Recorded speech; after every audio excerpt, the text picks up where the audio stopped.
बिस्मिल्लाहिर्रहमानिर्रहीम। नाज़रीन किराम, अल्लाह ताला ने वालिदैन पर औलाद के बहुत से हकूक़ रखे हैं और इसी तरह औलाद पर वालिदैन के भी बहुत से हकूक़ की ज़िम्मेदारी आयद है।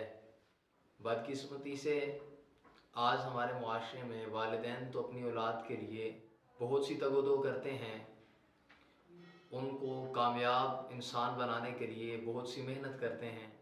एक बाप अपने जिस्म की खाल बेचना तो गवारा करता है कि मेरे बच्चे की तरबियत के हवाले से उसमें किसी किस्म की कमी ना रह जाए। एक माँ बहुत सी मुशक्क़तें बर्दाश्त करती है, अपनी ख्वाहिशात को मार के अपने बच्चों की तरबियत करती नज़र आ रही है। लेकिन अगर हम तस्वीर के दूसरे रुख को देखें तो बच्चों के हवाले से ये कमज़ोरी आज मुआशरे में आम है कि वालिदैन तो अपने हकूक़ अदा कर रहे हैं, लेकिन बच्चों के ज़िम्मे जो फ़राइज़ की ज़िम्मेदारी थी वालिदैन के हवाले से, उनमें बच्चों की जो कमज़ोरी है वो बहुत ही ज़्यादा बढ़ती जा रही है।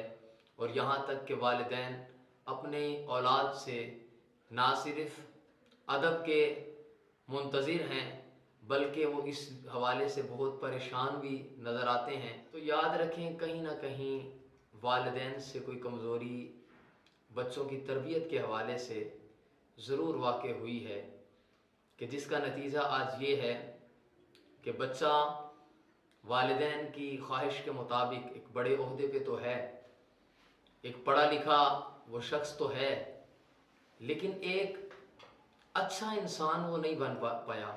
एक ऐसी औलाद के तौर पे वो निखर के सामने नहीं आ सका कि जो बुढ़ापे में उनका सहारा बन सके। तो इसकी क्या वजह है? सूरह लुक़मान में अल्लाह ताला ने जब वालिदैन के हकूक़ अदा करने के हवाले से इंसान को ताकीद फरमाई, तो वालिदैन का जब तारुफ़ करवाया तो बच्चे के सामने, औलाद के सामने उनकी इस खसरत को बयान किया कि याद करो उस वक़्त को कि जब वो हमलतहु उम्मुहु, तुम्हारी माँ तुम्हें पेट में रखे हुई थी, वहनन अला वहनिन, तो वो कमज़ोरियों पे कमज़ोरियाँ बर्दाश्त कर रही थी, वो मुशक्क़त पे मुशक्क़त बर्दाश्त करती थी। जब उसने तुम्हें पेट में रखा हुआ था, जब तुम उसके पेट में थे तो उसको कितनी तकलीफ के प्रोसीजर से गुजरना पड़ा था, तुम्हें उसका अंदाज़ा नहीं। यानी उस वक़्त भी उनकी कुर्बानियों का ही जिक्र फरमाया अल्लाह ताला ने, लेकिन औलाद आज उस तरह सिला देती हुई नज़र नहीं आती। तो इसकी एक बड़ी वजह यह है कि औलाद अता की थी अल्लाह ताला ने, अब अल्लाह ताला के ही अता करदा मंशूर पे, अल्लाह की अता करदा गाइडेंस पे उनकी तरबियत करना ये वालिदैन की जिम्मेदारी थी।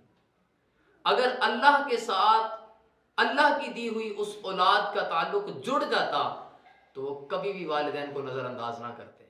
तो इसकी एक वजह यह है कि अल्लाह की दी हुई औलाद का ताल्लुक हमने अल्लाह के साथ नहीं जोड़ा, अल्लाह की अता करदा गाइडेंस से उनका कोई वास्ता हमने नहीं जोड़ा, उनकी तरबियत उस नहज पे नहीं की हमने। हालांकि अल्लाह ताला ने औलाद की तरबियत के हवाले से सूरह लुक़मान में एक बाकायदा एक बड़ा खूबसूरत मंशूर अता फरमाया है। हज़रत लुक़मान अलैहिस्सलाम ने अपने बच्चे को तरबियत की, जिसको अल्लाह ताला ने कुरान करीम फुरक़ान हमीद का हिस्सा बनाया।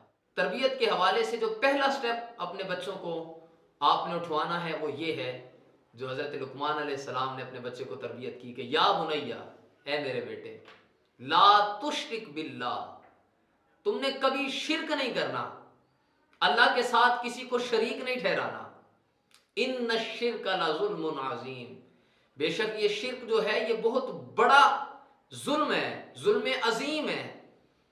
तो तुमने अल्लाह की ज़ात के साथ किसी को शरीक नहीं ठहराना। यानी गोया कि इस तरफ ये इशारा है कि औलाद की तरबियत का पहला मरहला ये है कि उसको अल्लाह की ज़ात से रोशनास किया जाए, अल्लाह की ज़ात का तारुफ उसे करवाया जाए। अब अल्लाह के साथ जब आप उसका ताल्लुक जोड़ेंगे इस अंदाज में कि अल्लाह ताला के अहकामात को वो बच्चा कबूल करने वाला हो, वो बच्चा अल्लाह ताला के अहकामात पे अमल करने वाला हो, जब उसका ताल्लुक अल्लाह की ज़ात के साथ जुड़ गया, अब अल्लाह ताला ने उसको क्या हुक्म इरशाद फरमाया, ववस्सैनल इंसाना बिवालिदैहि, वालिदैन ने ताल्लुक जोड़ा था अल्लाह की ज़ात के साथ।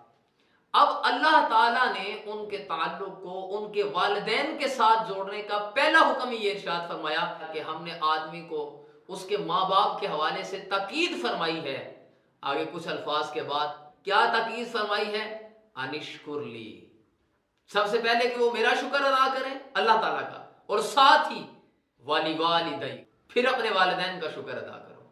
आदमी को ताकीद की है अल्लाह ताला ने उसके माँ बाप के हवाले से कि वो उनका शुक्रगुजार हो जाए, उनका एहसानमंद रहे, उनके साथ हुस्न सलूक का मामला करे। तो सामईन मोहतरम, हम अपने बच्चों की तरबियत में इस चीज़ को लाजिम करें कि उनका ताल्लुक अल्लाह की ज़ात के साथ जुड़ा जाए। जब अल्लाह के साथ उनका ताल्लुक जुड़ जाएगा तो नतीजे के तौर पे ये लाजमी बात है कि अल्लाह के साथ अगर उनका ताल्लुक दुरुस्त है तो वो आपके कभी भी नाफरमान नहीं होंगे, वो वालिदैन के साथ हमेशा हुस्न सलूक वाला मामला ही करने वाले होंगे। इसी के साथ इजाज़त दीजिए। अस्सलामु अलैकुम।